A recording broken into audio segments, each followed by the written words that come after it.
Bienvenue à toutes et tous, chers lecteurs d'Améliorons la ville. Laurent est parti, mais il va nous rejoindre. Nous accompagnons donneurs d'ordre, maîtres d'ouvrage et entreprises dans les défis de transition, qui sont énergie, santé, sécurité, dans le logement collectif et bâtiments tertiaires.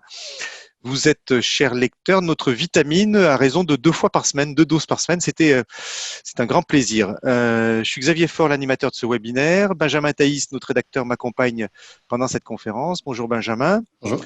La reprise des travaux est la priorité pour nous tous. Après avoir été inquiets pour la santé de nos proches, nous sommes maintenant pour notre économie.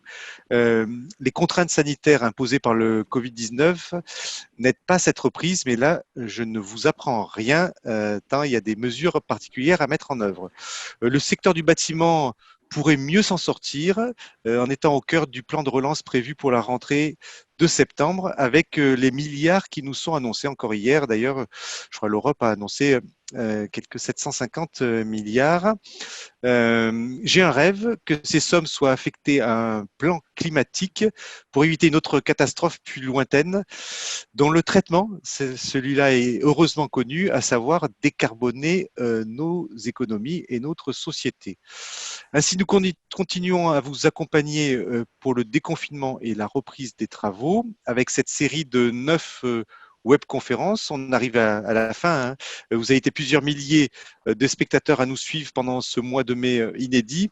Aujourd'hui, c'est le dernier épisode, comme je vous disais, de notre série. Mais je peux vous confier un petit secret, c'est que nous allons continuer ces webconférences tant vous nous y encouragez. Alors, concernant le sujet qui nous rassemble aujourd'hui, à savoir diagnostic avant travaux, amiante, plomb, termites, déchets, ressources, bon, on a mis 3 petits points également, tellement ils sont nombreux. Ils constituent le préalable à la reprise des chantiers. Nous pouvons les classer en 2 catégories. Je parle sous vos contrôles à vous tous, chers conférenciers. Ceux qui renforcent la protection et la santé des hommes et des femmes qui sont occupants des bâtiments. Certains craignaient d'ailleurs un allègement de ces diagnostics pour accélérer la reprise des chantiers. Ce ne sera pas le cas. Avec l'expérience du Covid-19, nous sommes convaincus que la santé n'est pas négociable. Et puis, il y a ceux qui renforcent la protection de notre chère terre nourricière, malheureusement surexploitée, avec la gestion des déchets et des ressources. Donc ça, c'est les nouveaux diagnostics. C'est ainsi de nouvelles méthodes de travail pour favoriser un meilleur réemploi des matériaux. Et cela deviendra, excusez-moi, rapidement un avantage économique pour ceux qui les favorisent. Voilà, c'est ce que nous allons voir aujourd'hui sur ces 2 sujets. Nous enregistrons cette conférence et vous avez la possibilité dès maintenant de poser vos questions dans l'onglet qui est en bas qui s'appelle Q et R, mais Benjamin va vous mettre un petit message.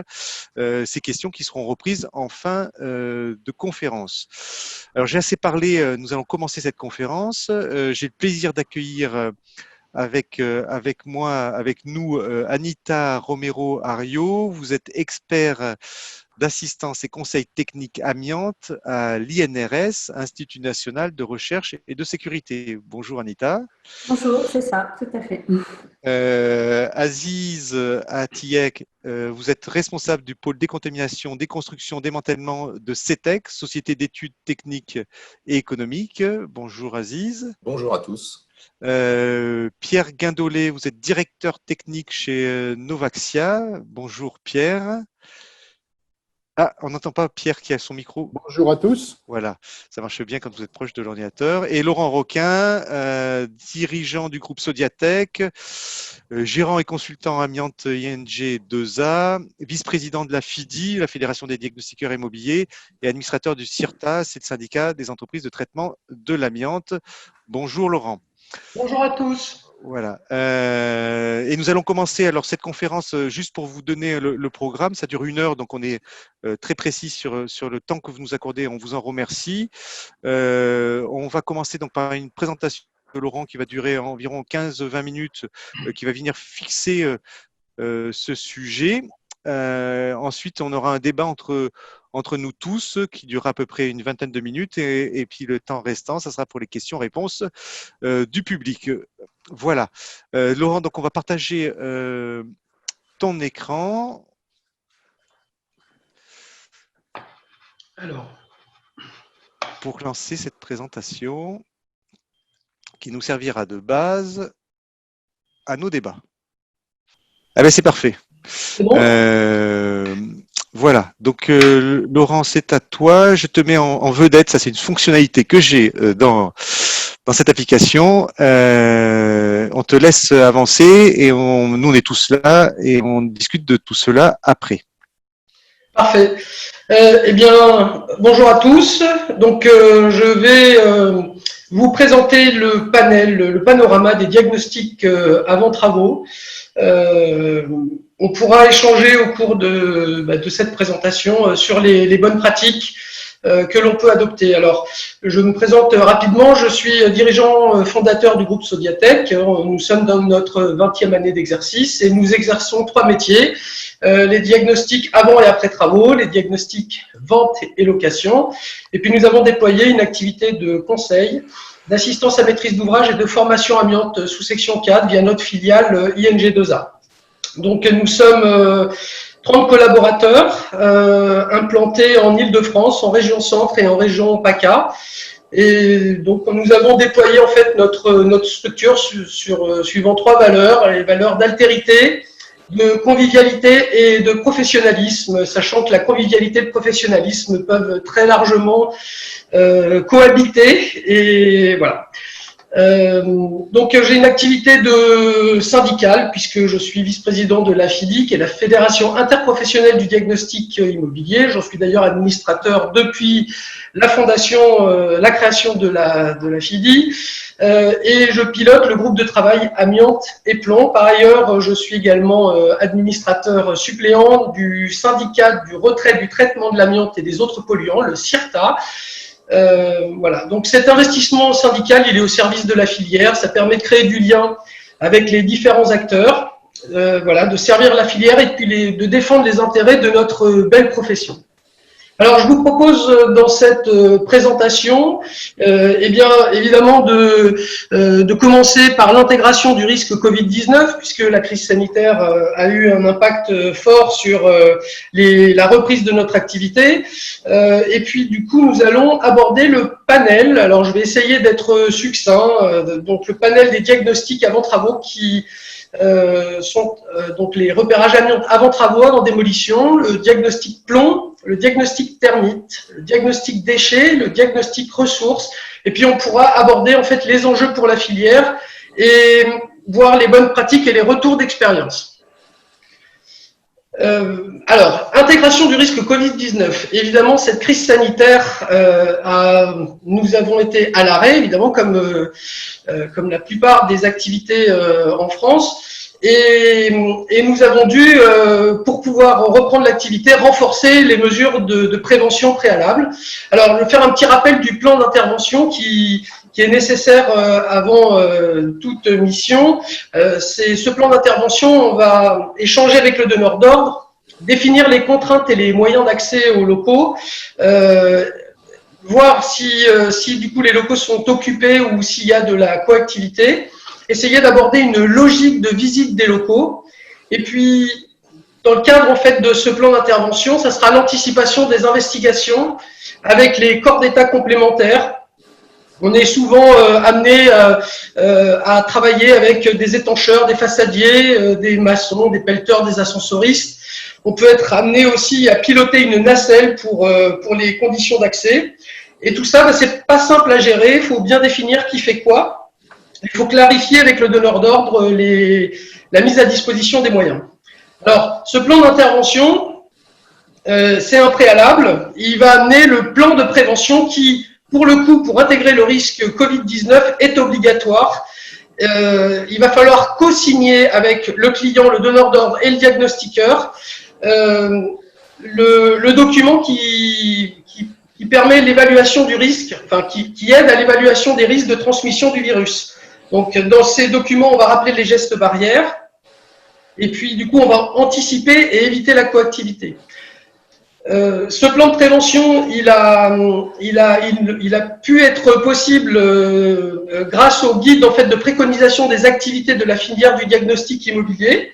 et des protocoles de la FIDI qui a travaillé au service de ses adhérents pour nous permettre en fait de reprendre les activités en définissant des risques moyens, forts, liés à la présence des occupants dans les locaux. Ce plan de prévention il est signé effectivement en amont pour intégrer le risque Covid-19, mais il est adapté si l'intervention implique des travaux dangereux, qui permettra d'intégrer d'autres spécificités si on intervient sur une usine ou s'il y a des particularités liées à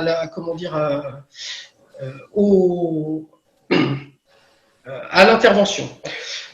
Une astuce, eh bien, c'est que vous pouvez, si vous êtes diagnostiqueur immobilier, maître d'ouvrage, maître d'œuvre, retrouver nos protocoles sanitaires qui sont accessibles sur le site de la FIDI. Donc, j'ai fait un lien. Je pense que cette présentation sera partagée. En cliquant sur le lien, vous accédez directement sur la page de présentation de la fédération qui met en ligne les protocoles sanitaires.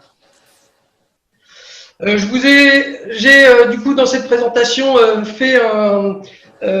positionné des images qui définissent les procédures d'intervention Covid-19 et un exemple d'une fiche à remplir préalablement avec l'occupant du logement, de façon à connaître en fait son positionnement. Déjà, le locataire peut refuser l'intervention, peut refuser de transmettre les informations qui sont préalables à notre intervention, notamment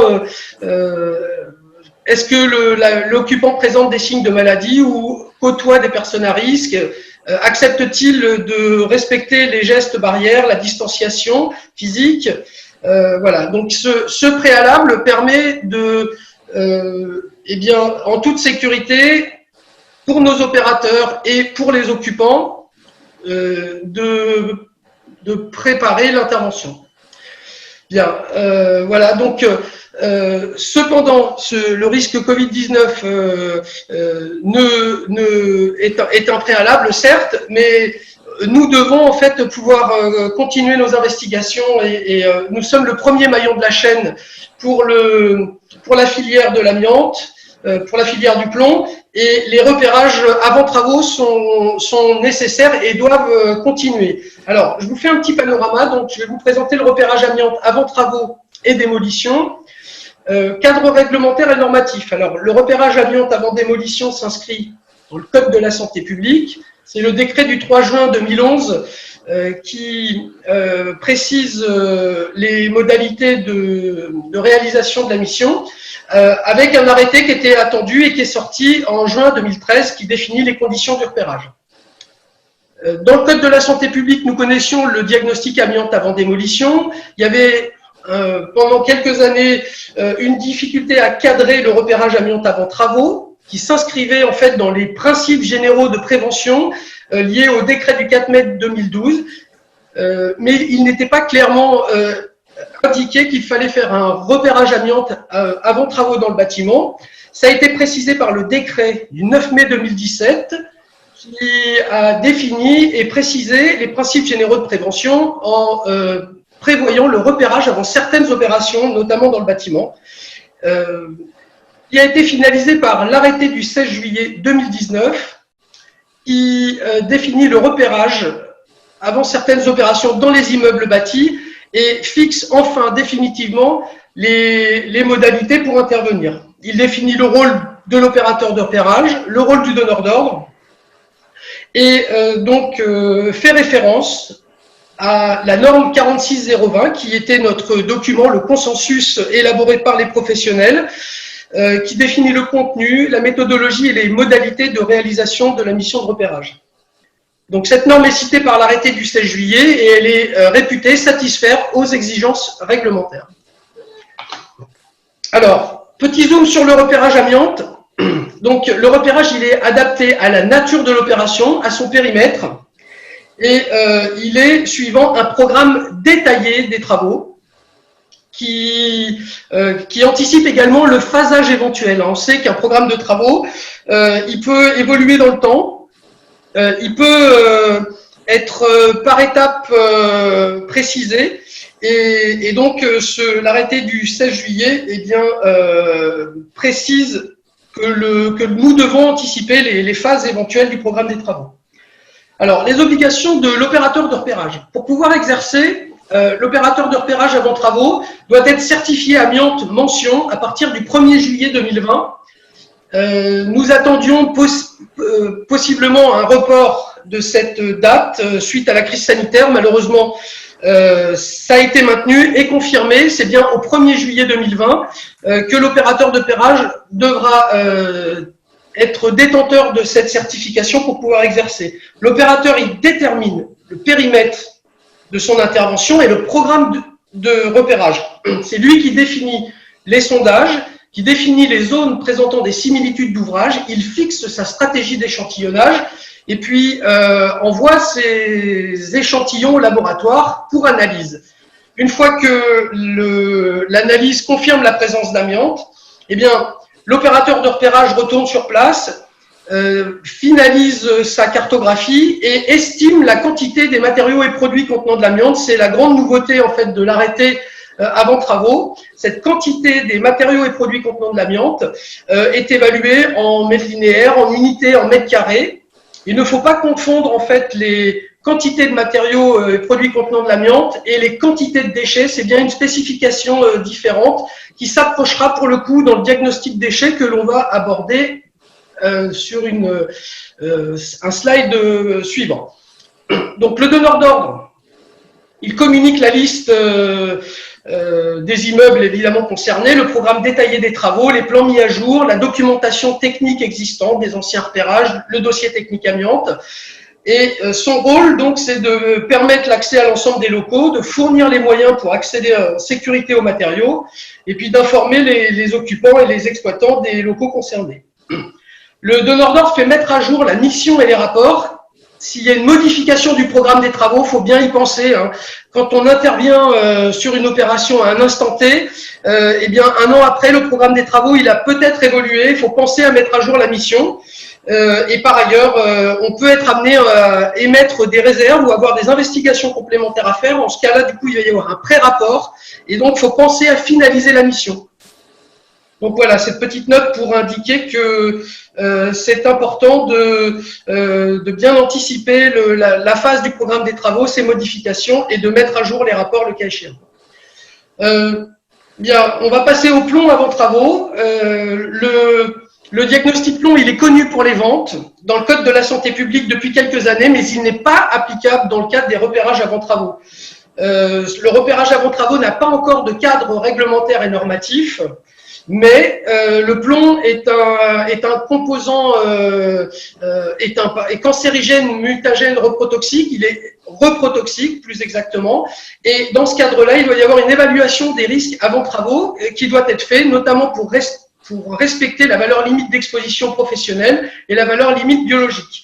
Et pour ce faire, il faut bien réaliser un repérage. Alors, on a un document référence qui est très intéressant, qui est le guide de la Direct Centre, qui a été fait en mars 2014, qui préconise la réalisation du diagnostic plomb, qui porte bien sûr sur le programme des travaux, qui demande d'utiliser un appareil à fluorescence X comme pour le CREP et qui ne prévoit pas de seuil, contrairement au diagnostic plomb lié à la vente, au CREP, ce seuil est 1 mg par centimètre carré.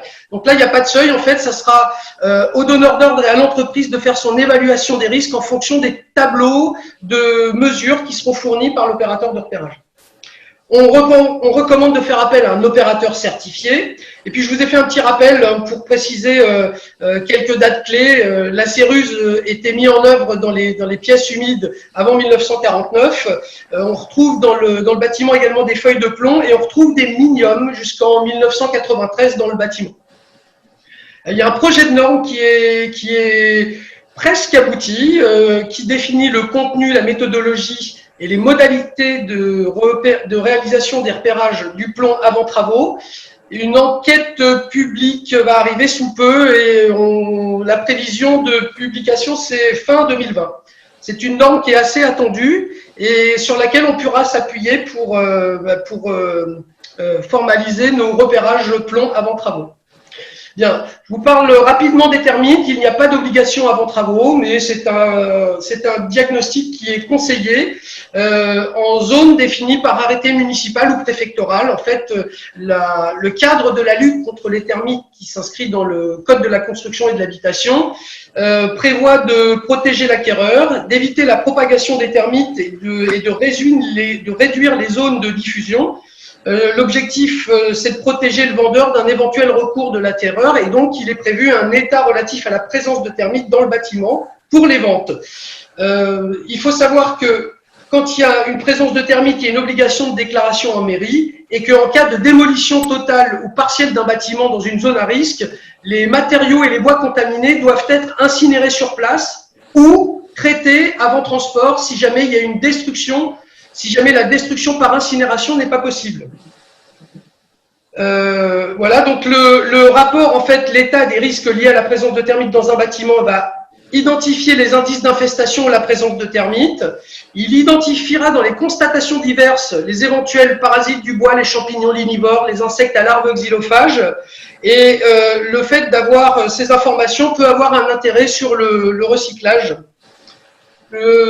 Voilà une zone, les zones concernées par les arrêtés préfectoraux.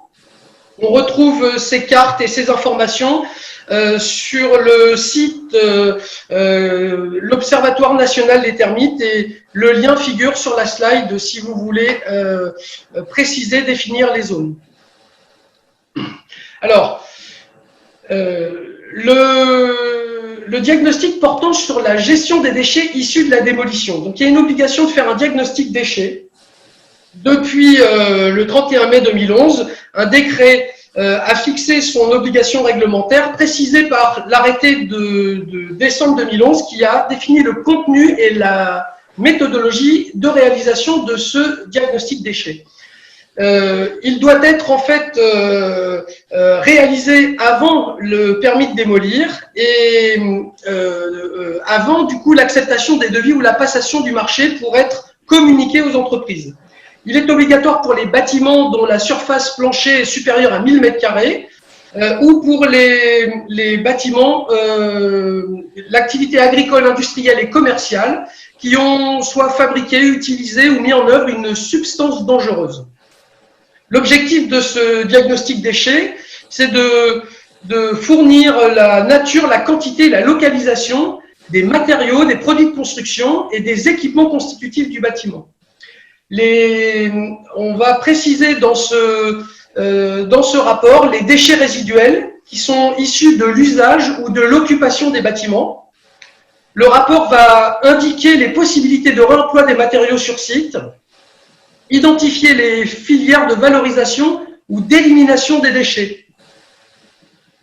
Donc, en fonction de la classification déchets inertes, déchets non dangereux ou déchets dangereux, eh bien, on aura une option de recyclage ou d'acheminement eh bien, dans les installations de stockage dédiées.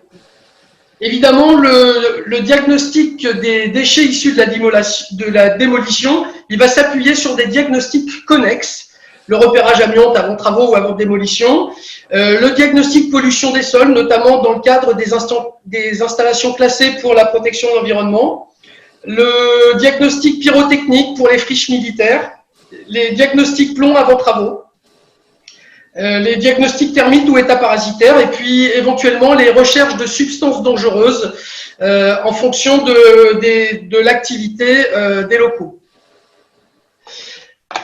Enfin, je vais vous présenter le diagnostic ressources qui, à ce jour, n'a pas de cadre réglementaire, mais s'inscrit dans l'éco-responsabilité. Il s'agira en amont du projet d'analyser les éléments constitutifs du bâtiment. Éléments constitutifs, c'est la structure, l'enveloppe, les éléments, les équipements techniques, les aménagements intérieurs, le second œuvre. Et puis, donc, ce rapport va recenser les matériaux, les matériels à fort potentiel et va proposer des pistes de réutilisation ou de réemploi. Alors, ces facteurs de réemployabilité, évidemment, ils dépendent de la technique de démontage. Cette technique permet-elle de récupérer le matériau ? Est-ce que dans la temporalité du projet, On va retrouver des repreneurs qui seront intéressés dans des délais compatibles. Est-ce que, au niveau économique, le prix de revente sera compétitif par rapport au prix du neuf de ces matériaux? Et la revente permet-elle en fait une opération à minima ou à coût neutre? Et puis organisationnel, l'impact du démontage peut avoir des influences sur le planning de l'opération et être incompatible. Voilà les éléments du diagnostic ressources. L'idée, c'est d'avoir un bouclage en fait de l'économie circulaire et d'être en phase conception-construction, en phase de vie du bâtiment ou en fin de vie, eh bien d'avoir le minimum de déchets et de favoriser, maximaliser la valorisation ou le recyclage. Alors, les enjeux de la communication et de la transparence des échanges. Pour un opérateur de repérage, un écueil à éviter, c'est par exemple des réserves dans l'émission de ces rapports, des réserves en catimini. Si par exemple nous avons été dans l'obligation de faire un pré-rapport, eh bien il faut l'écrire clairement. Un des écueils, c'est qu'il n'y ait pas de plan qui cartographie les informations, une absence de photos, une manque de communication entre le technicien et les acteurs, maîtrise d'ouvrage ou maîtrise d'œuvre. Et puis de transmettre un rapport par email ou par courrier sans réunion de présentation. Voilà un des écueils à éviter. Nous, ce que nous conseillons, c'est d'aborder les points qui posent problème en amont de la proposition, à la signature de la commande et lors de la première réunion de préparation. C'est vertueux évidemment de communiquer clairement sur la réserve, sur les réserves en fait qu'il peut y avoir dans le rapport. On communique clairement dans les conclusions, sur les plans, par un courrier d'information qui accompagne le rapport et évidemment par présentation des rapports avant travaux en réunion. Tout ça pour finir sur une conclusion. Qu'est-ce qu'une mission de repérage avant travaux réussie? Eh bien, l'opérateur doit disposer des compétences, c'est son savoir-faire qui est en jeu, mais également son faire-savoir. C'est l'enjeu de la communication. Et donc, ce que l'on peut dire, c'est qu'une mission de repérage avant travaux, elle se construit ensemble, qu'elle est basée sur la confiance et la transparence des échanges tout au long de la mission. Voilà. Ouais, voilà, merci Laurent pour cette présentation. On aimerait t'applaudir, mais chacun est derrière son écran et son micro. Je vais arrêter cette présentation. Et donc, voilà, tu l'as fait. La transition est toute trouvée. Alors, du coup, sur ces éléments-là, avec vous, Aziz, vous êtes maître d'œuvre sur ces sujets. Et donc, aujourd'hui, comment est-ce que vous êtes à l'interface entre finalement le maître d'ouvrage et le diagnostiqueur? Est-ce que vous pouvez nous expliquer les enjeux qu'il peut y avoir sur les rapports qui sont produits par les opérateurs de repérage et les diagnostiqueurs? Oui. Bien sûr, donc ces diagnostics, comme vous l'avez indiqué en ouverture de cette conférence, ont un intérêt, une raison d'être pour la protection des occupants des bâtiments, pour la protection des entreprises extérieures intervenant sur ces bâtiments dans le cas d'exploitation, maintenance, de travaux de réhabilitation, de démolition. Pour la protection de l'environnement aussi, bien sûr, afin d'éviter de propager des polluants dans les sols, les nappes, d'éviter de propager aussi des termites ou des insectes xylophages. Et bien sûr aussi un intérêt dans le cadre de la gestion, la bonne gestion des ressources, éviter, réduire les quantités de déchets et favoriser le réemploi. Mais ces diagnostics ont aussi et avant tout un but pour programmer et phaser les travaux. Pour nous, maîtres d'œuvre, il est important d'avoir ces diagnostics le plus tôt possible, afin de pouvoir identifier les risques, afin de pouvoir identifier les techniques à mettre en œuvre par les entreprises, et afin de pouvoir monter des études, des plannings, des phasages et des estimations financières fiables et solides. C'est une discussion donc, que nous avons très tôt dans le cadre de nos missions avec les maîtres d'ouvrage, afin que ces diagnostics puissent être réalisés le plus tôt possible, dans les meilleures conditions, mais aussi qu'on puisse avoir un discours, un échange avec les diagnostiqueurs, comme l'indiquait Laurent, tout au long des études, mais aussi en phase travaux. Il y a parfois des bâtiments avec des locaux non disponibles pendant les premières visites, donc il faut lever les réserves au fur et à mesure. Il faut aussi avoir des diagnostiqueurs avec qui on travaille en bonne intelligence afin de pouvoir lever d'éventuelles découvertes le plus rapidement possible. L'objectif de ces diagnostics, c'est de fiabiliser économiquement et techniquement les études et les travaux par la suite. Oui, pendant cette phase de Covid, finalement, on comprend bien que ces diagnostics, c'est ce que vous nous décrivez, que sont indispensables pour bien chiffrer, bien anticiper ces travaux. Mais effectivement, pendant cette phase Covid, est-ce que, du coup, comment vous avez vécu ça, puisque finalement les diagnostics ont été à l'arrêt, est-ce que ça a eu des impacts aussi sur les chantiers, la reprise des chantiers? Alors, les diagnostics étaient à l'arrêt, mais en contrepartie, les bâtiments étaient souvent vides, donc se prêtaient bien à la réalisation de diagnostics avec des sondages lourds tels qu'ils sont nécessaires dans les diagnostics amiante avant travaux, par exemple, ou les diagnostics, certains diagnostics déchets et ressources. Ouais. Donc, on était un peu entre deux positions, pouvoir profiter de cette période pour réaliser des diagnostics, mais en garantissant la sécurité des intervenants, la sécurité des opérateurs de diagnostic. Éviter malgré tout des risques sanitaires pour ces intervenants et éviter aussi le fait que des travailleurs se retrouvent isolés dans des bâtiments totalement vides. On a réussi à redémarrer certaines phases de diagnostic sur plusieurs opérations. Malgré tout, on a un peu pris de retard pour des raisons logistiques souvent, de disponibilité aussi des laboratoires pour réaliser des analyses par la suite. Oui, parce qu'il faut qu'il y ait toute la chaîne qui soit disponible pour pouvoir intervenir. Vous, comme ça, je fais tourner la parole avec Pierre chez Novaxia. On en parlait en préparant cette conférence. Aujourd'hui, vous faisiez part qu'il fallait les avoir plus tôt ces diagnostics et que c'était un investissement plus que nécessaire, puisque ça évitait des surprises qu'il pouvait y avoir lors des phases travaux. Tout à fait. Pour nous, c'est des phases que l'on doit déclencher le plus vite possible, parce que c'est un élément très important, comme le disait Aziz, dans la maîtrise des risques, que ce soit les risques sanitaires, les risques techniques, les risques bien entendu financiers d'une opération, et qu'on a besoin de ces diags de manière à assurer la concrétisation des projets. Donc, dès qu'on peut les lancer, on les lance. Après, la seule condition, c'est l'accessibilité des sites. Donc, il faut effectivement qu'on puisse avoir accès au bâtiment pour pouvoir lancer ces diagnostics. Il faut se mettre bien proche de l'écran. Je sais pas, on a un petit, voilà, on vous entend quand même. Hein. Mais effectivement, on faisait part aussi, Pierre, vous avez un décalage important entre le moment où vous faites les études et le moment où vous lancez le chantier. Donc là-dessus, il y a des impacts sur les diagnostics, des programmes de travaux qui peuvent aussi évoluer. Et comment vous gérez ça alors du coup? C'est clair que les diagnostics, dans la mesure où on va les lancer le plus tôt possible, c'est-à-dire dès on aborde un projet de construction, il va y avoir un gros décalage avec le début des travaux, puisque le début des travaux, il va être à l'issue de l'ensemble de la phase de conception du projet. Donc, effectivement, on lance les diags le plus tôt possible, de manière à avoir tous les éléments, comme le disait Aziz tout à l'heure, pour maîtriser la conception du projet. Après, il y a peut-être certains diagnostics, comme par exemple les diagnostics de revalorisation, qu'on va décaler un peu dans le temps pour les rendre plus proches de la partie exécution des travaux. Oui. Laurent, vous réintervenez régulièrement finalement sur ces phases entre le moment où on prévoit les programmes de travaux et le moment où les travaux commencent. Est-ce qu'il y a des réinterventions régulières? Bien sûr. Par exemple, lorsqu'on a fini le curage vert d'un immeuble en réhabilitation, évidemment, on va découvrir des zones. L'accessibilité à certaines composants de la construction se fait de façon beaucoup plus aisée.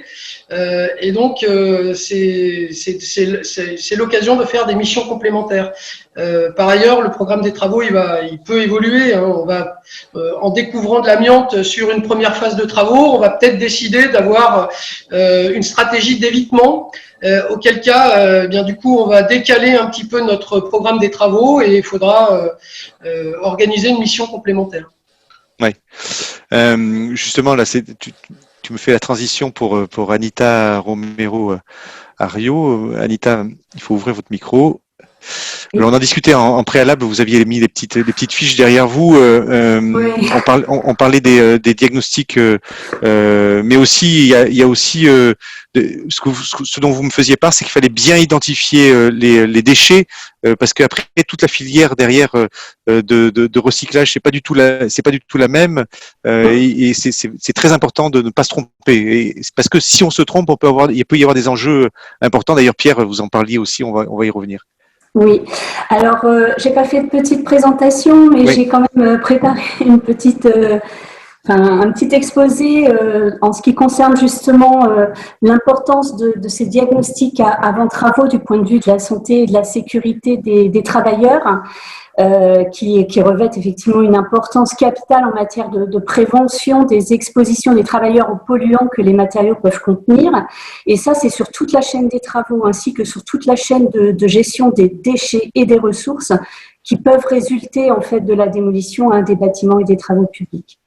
Je voulais revenir pour ça sur un article qui est paru récemment en fait dans le dossier Intégration de la prévention dans la gestion des déchets qui a été publié dans la revue Hygiène et Sécurité fin 2019.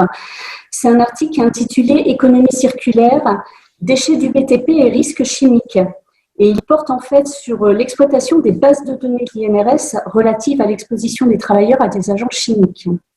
Donc, les mesurages qui ont été effectués sont issus d'investigations ou de contrôles menés par les agents des CARSAT, de la CRAMIF en règle générale, et de l'Institut dans le cadre de projets de recherche ou d'études. Et tous ces résultats, en fait, qui sont mis dans ces bases, en général, sont utilisés à des fins de prévention des risques professionnels, comme la rédaction de guides de prévention au niveau de l'INRS, mais également la mise en place de programmes d'action nationale ou régionale en prévention de la branche assurance maladie risque professionnel. Pour ne en citer qu'un, je citerai le programme risque chimique pro, par exemple. Donc, en fait, ces bases de données, pour les nommer, donc il s'agit des bases Solvex, qui est accessible au public au travers du site de l'INRS École Chic.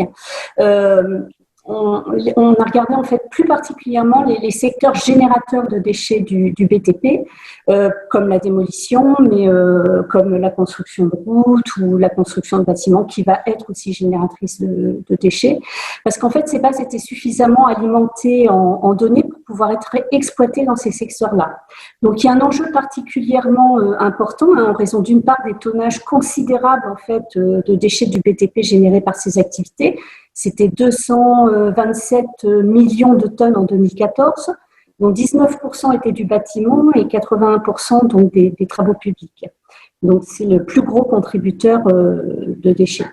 D'autre part, en fait, les objectifs de recyclage qui découlent de la loi de 2015 relative à la transition énergétique pour la croissance verte de cette catégorie de déchets étaient de 70% en 2020 et ont été maintenus avec la nouvelle loi, en fait, sur l'économie circulaire, qui est sortie en février 2020. Donc, en ce qui concerne l'exposition des travailleurs dans ces secteurs, l'étude a mis en évidence, en fait, sur les mesurages effectués sur les 10 dernières années, le dépassement de la valeur limite d'exposition professionnelle à plusieurs agents chimiques dangereux. Donc, on en a parlé tout à l'heure du plomb. Donc, le dépassement, par exemple, du plomb est observé dans presque 30% des mesurages réalisés. Celui des poussières inhalables dans presque 15% des cas. Celui des poussières alvéolaires montre un dépassement de la VLEP donc dans 4,3% des cas. Et le quartz, donc pour la silice cristalline, dans plus de 2,5% des cas. Donc c'est relativement préoccupant, d'autant que par exemple pour les poussières inhalables et les poussières alvéolaires, qui ont respectivement des VLEP de 10 et 5 mg par mètre cube, l'ANSES propose leur abaissement à 4 et 0,9 mg par mètre cube.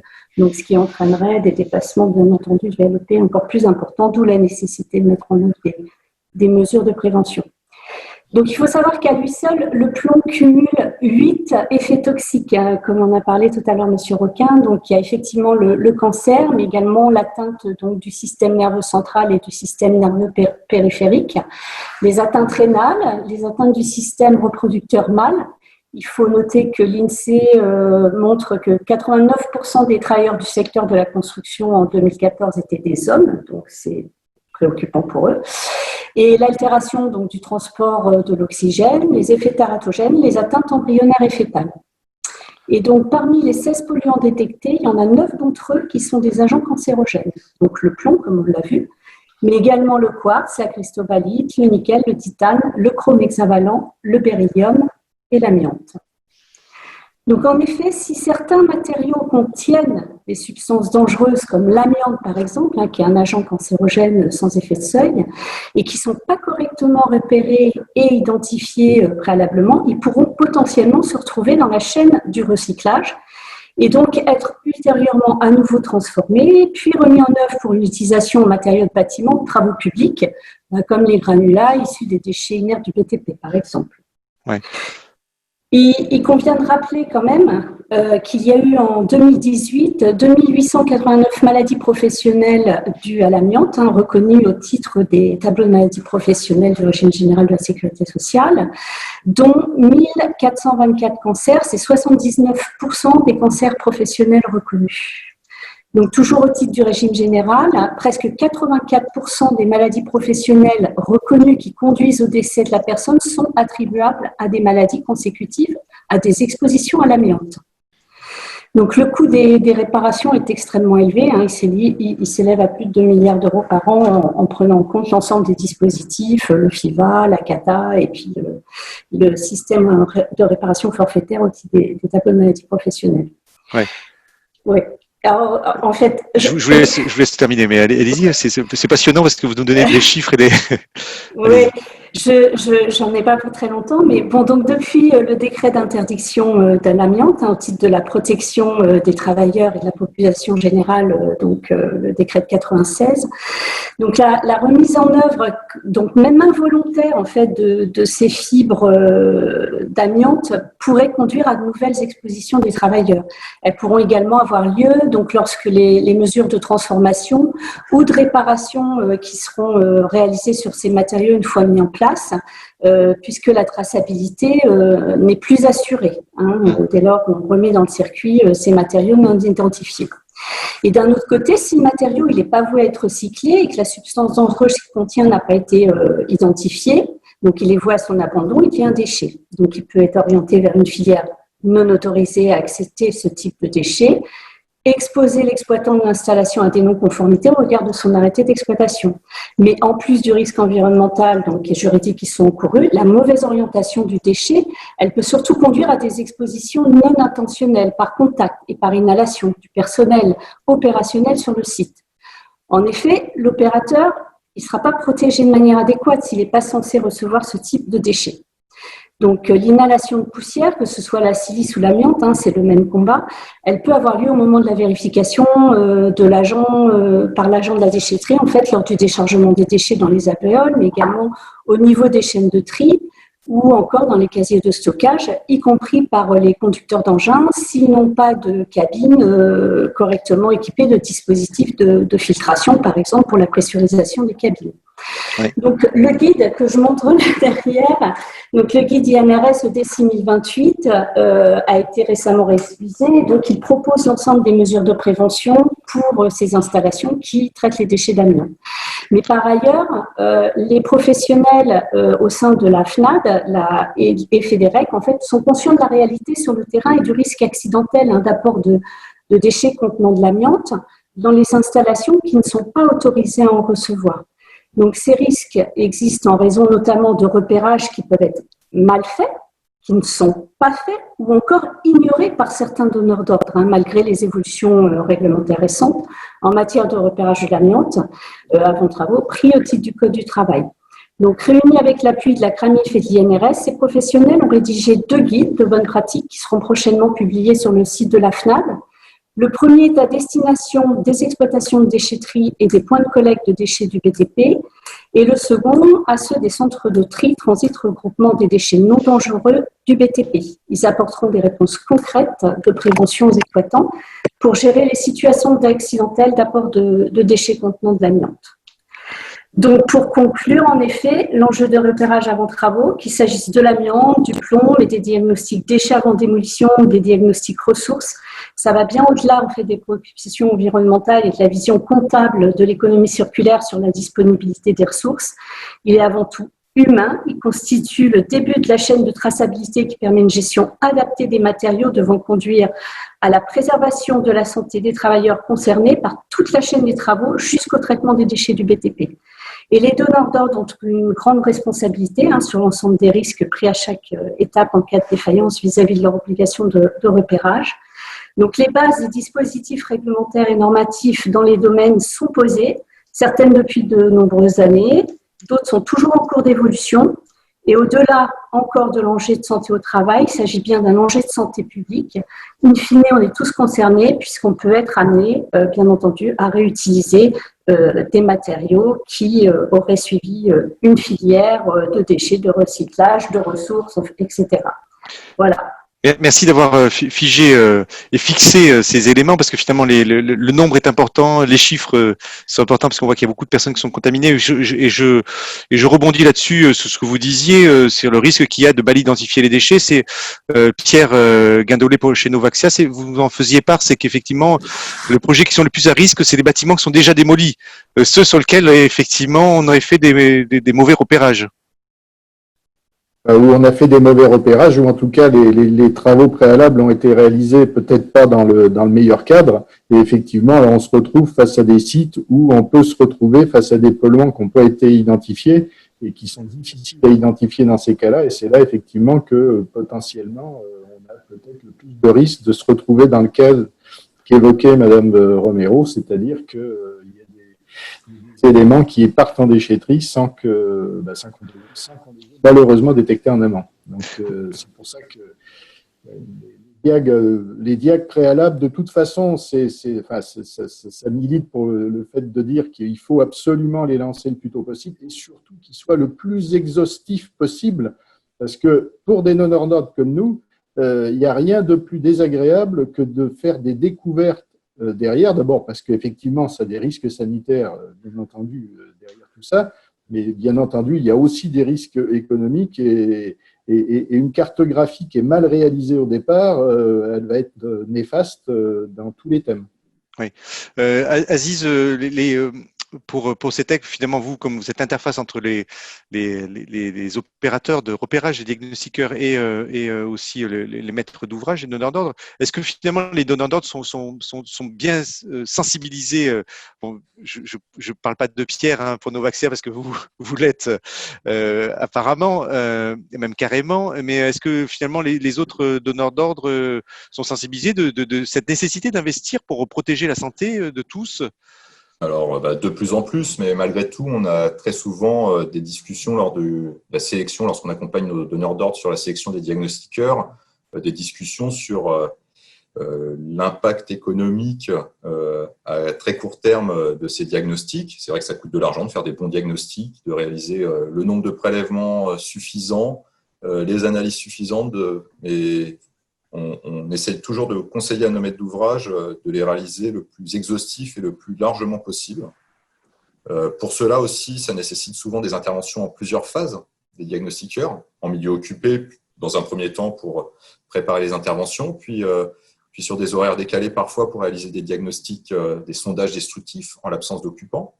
Ça nécessite aussi de mettre des moyens de protection à disposition des diagnostiqueurs, qui coûtent de l'argent. Donc, tous les maîtres d'ouvrage ne voient pas l'intérêt immédiat de ces diagnostics et on leur rappelle toujours que l'impact lors de découvertes lors des travaux est beaucoup plus important que le coût des diagnostics lors des études.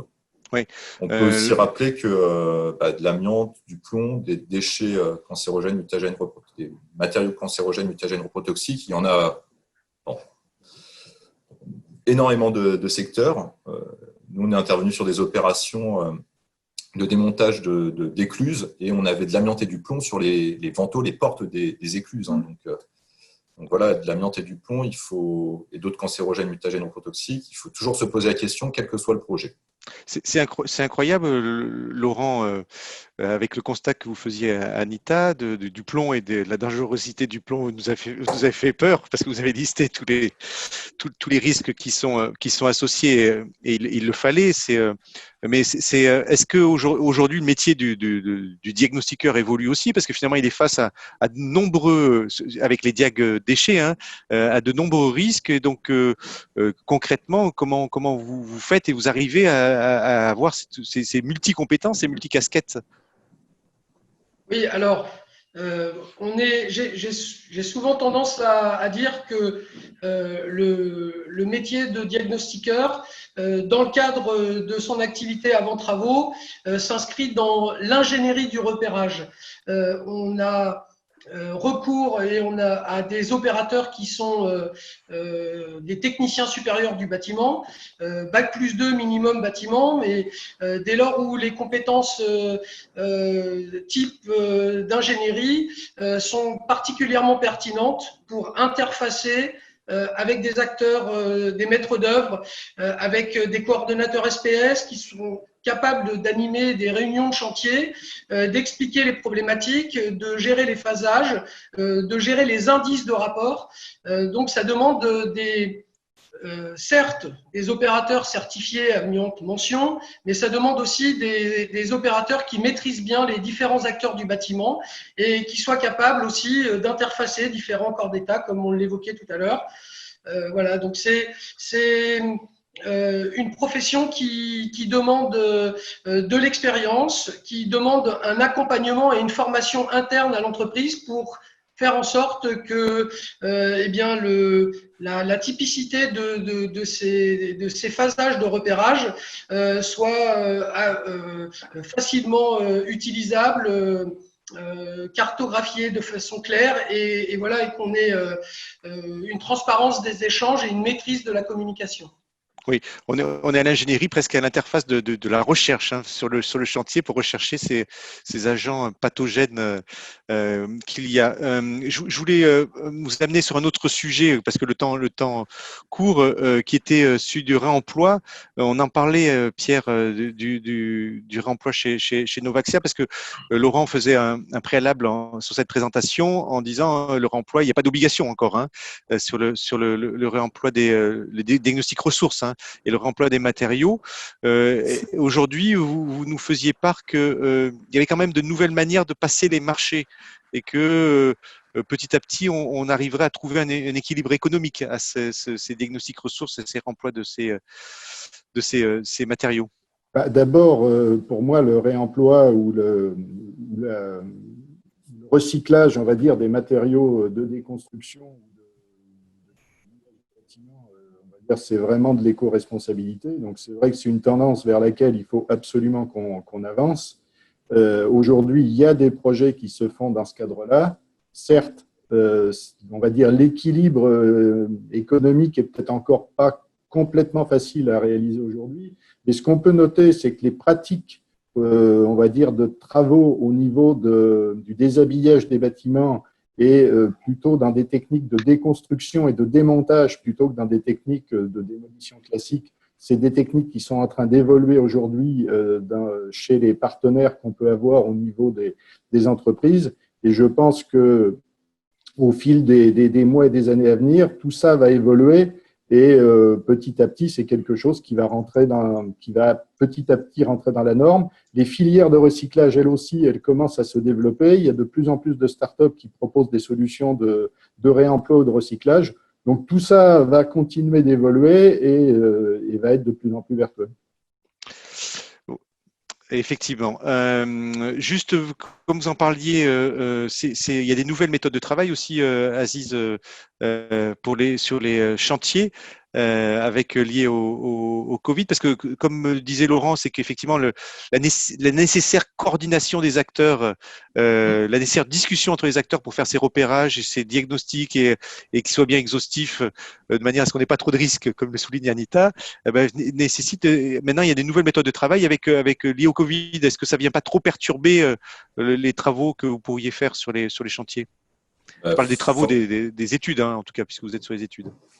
Forcément, donc ça complexifie cette phase d'étude. Donc, il faut organiser ces interventions au mieux avec la prise en compte de tous les risques sanitaires liés au Covid et aussi aux autres risques, travailleurs isolés, comme je le disais tout à l'heure, accessibilité. Donc, ça nécessite de vraiment prévoir bien à l'avance les interventions, de prévoir un accueil et un temps de préparation en amont puis sur site pour les opérateurs de repérage, pour l'équipe de maîtrise d'œuvre qui l'accompagne, pour l'accompagnateur de la maîtrise d'ouvrage. Donc voilà, c'est encore un peu plus d'organisation et on ne peut pas décider comme ça du jour au lendemain d'aller faire un diagnostic sur un bâtiment sans avoir une vraie préparation, et encore plus aujourd'hui avec les risques liés au Covid. Ouais. Benjamin, on va prendre des questions maintenant. Je vois que vous êtes nombreux à poser des questions. Oui, beaucoup de questions. Alors, une question de Jean-Philippe. Sur le chantier de Villeneuve-le-Roi, les salariés d'un chantier de deuxième étage sont touchés par le Covid-19. N'est-ce pas le constat d'une incompréhension des mesures préconisées contre le Covid, malgré des mesures strictes comme le risque lié à l'inhalation des fibres d'amiante? Donc, l'incompréhension, c'est précisé de la part de tous les acteurs, maîtres d'ouvrage, maîtres d'œuvre et entreprises. Alors, qui est-ce qui veut se mouiller? Répondre la question qui est posée, c'est comment est-ce qu'on applique réellement les mesures de prévention, hein? Est-ce qu'elles sont claires? Anita, peut-être aujourd'hui sur ce sujet. Oui, alors moi je peux effectivement intervenir. En règle générale, dès lors où on va être dans la zone confinée ou avec ces équipements amiantes, on n'a pas de risque de communication lié au Covid, de transmission du Covid. Par contre, ce sont vraiment les phases préalables, c'est-à-dire l'arrivée de la personne sur le chantier, ne serait-ce que le fait, dès lors où on arrive, commencer à aller se laver la main, le respect des gestes barrières. Au moment où les opérateurs ne portent pas de masque, ne sont pas protégés, ne sont pas en zone, c'est en fait dans les bases vies où on va et dans les chemins avec de la coactivité où on prend des risques effectivement dès lors où on ne respecte pas les gestes barrières. Oui, c'est avant et après finalement. Tout à fait. Il faut être vigilant et remettre en place des nouvelles méthodes. Benjamin, une autre question? Oui, j'ai une question complémentaire de Cédric. La distance minimum est variable selon les guides disponibles pour les différentes professions, notamment du bâtiment. Quelle base scientifique est utilisée pour définir cette distance qui représente un problème majeur pour beaucoup? Travail à deux, dimension des espaces de circulation, etc. C'est encore une question pour vous, Anita Romero-Ario. Alors, je n'ai pas forcément les bases scientifiques. En fait, les distances, elles sont posées au travers en fait, de la distance du postillon lorsque l'on parle. Donc, le 1 mètre, c'est vraiment le minimum. Quand on est sur des chantiers où on va beaucoup bouger, où on risque d'avoir des mouvements importants, moi, je dirais jusqu'à recommander probablement un peu plus qu'1 mètre, c'est clair, de distance minimale. Ça va être au moment où on va déjeuner, par exemple. Si on est dans une cantine et qu'on est vraiment très proches les uns des autres, on peut toujours postillonner. Et voilà. Donc, il y a des pays qui donnent des distances plus grandes. Quand on va éternuer, on sait que l'éternuement va projeter plus loin parce qu'il y a une vitesse de projection qui est beaucoup plus importante que lorsque l'on parle. Donc là, la distance devrait être un peu plus importante. Donc la barrière, c'est hop, on met la tête dans le coude pour éternuer dans son coude, pour justement casser cette vitesse de projection et essayer de rester dans l'ordre de 1 à 2 mètres minimum de distance. Voilà. Benjamin? Une question de Florian, qui est très, très courte. Comment évaluer le prix d'un diagnostic déchet? Pour Laurent Roquin. Oui, alors peut-être je pouvais.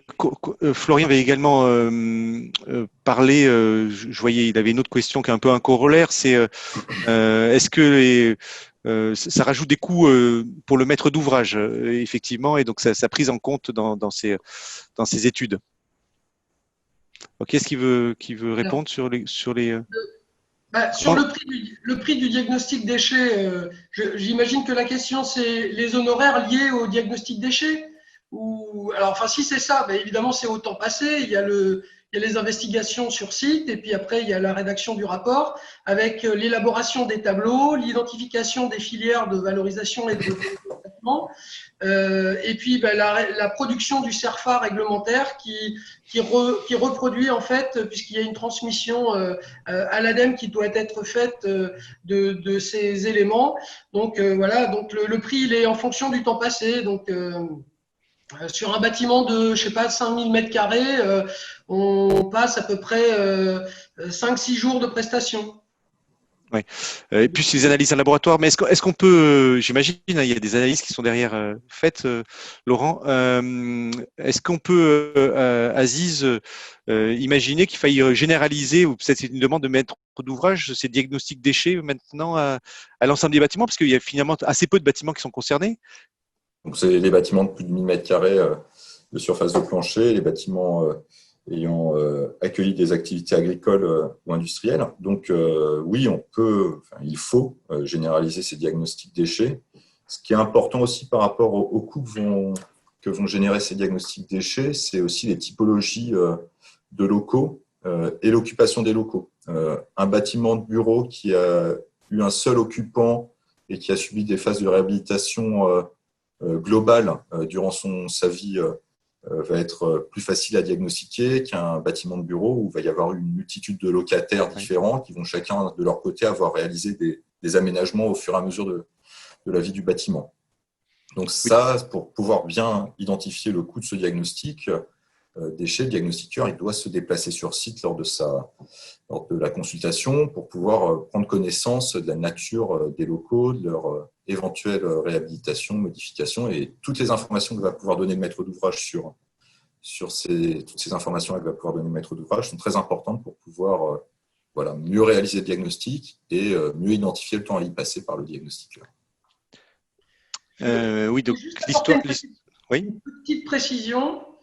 Il y a une loi en fait qui est relative à la lutte contre le gaspillage et à l'économie circulaire qui a été promulguée le 11 février 2020 et qui prévoit du coup lors des travaux de démolition la réalisation d'un diagnostic déchets.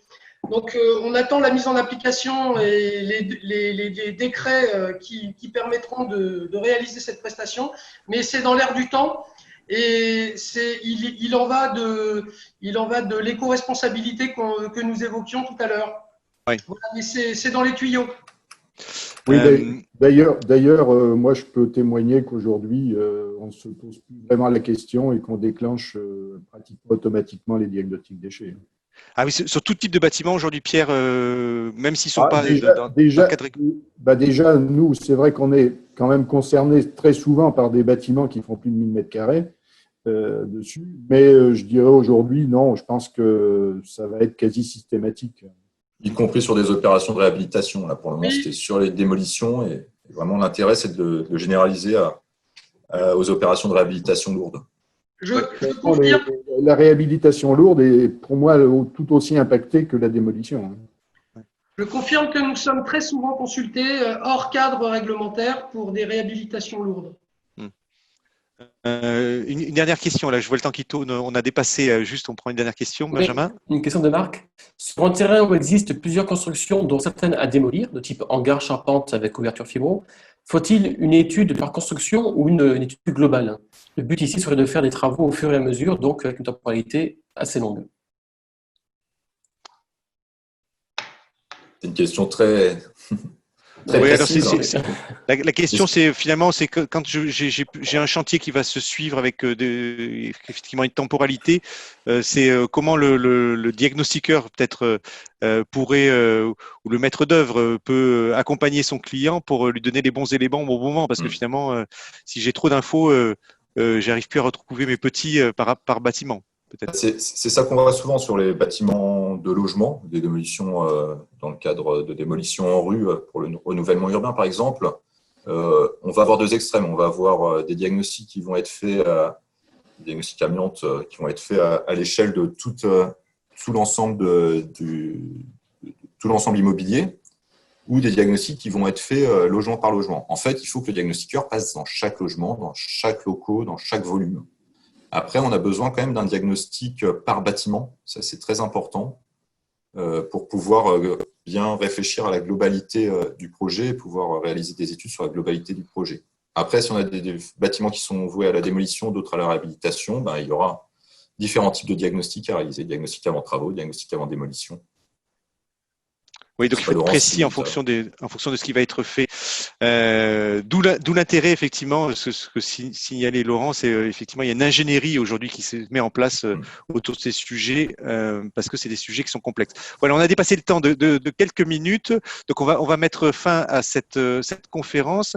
Je ne peux que remercier Laurent Roquin avec Sodiatech, parce que Laurent, effectivement, tu as piloté aussi cette conférence et tu as co-organisé en quelque sorte et je t'en remercie. Merci Aziz pour CETEC également avoir été avec nous. Pierre pour Novaxia de nous avoir apporté ce témoignage de nos donneurs d'ordre. Anita pour l'INRS, merci à vous. Vous avez donné beaucoup de chiffres même d'ailleurs. On a bien les retrouver. Vous aviez écrit quelque chose et on vous en remercie. Benjamin pour tes questions. On vous dit à très bientôt, cher public. Merci de nous avoir écoutés. Vous retrouverez sur le replay de cette conférence sur le site Améliorons la ville. Et puis on peut se dire au revoir à tout le monde. À très bientôt. Portez-vous bien. Au revoir. Bientôt. Bonne journée, au revoir. Au revoir. Au revoir. Au revoir à tous.